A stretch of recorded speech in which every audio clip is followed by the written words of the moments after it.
पुण्यातील इंद्रायणी नदीवरील पूल कोसळला, 20 ते 25 जण वाहून गेल्याची भीती।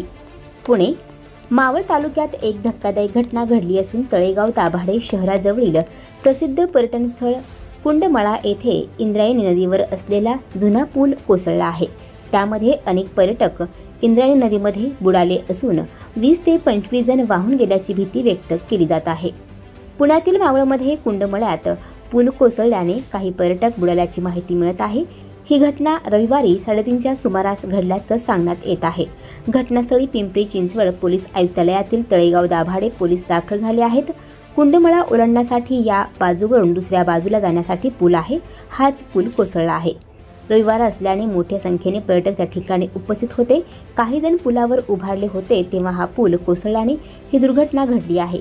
यामध्ये नेमके किती जण बुडाले आहेत हे अद्याप स्पष्ट होऊ शकले नाही। अंदाजे 20 ते 25 जण बुडाल्याची प्राथमिक माहिती मिळत आहे।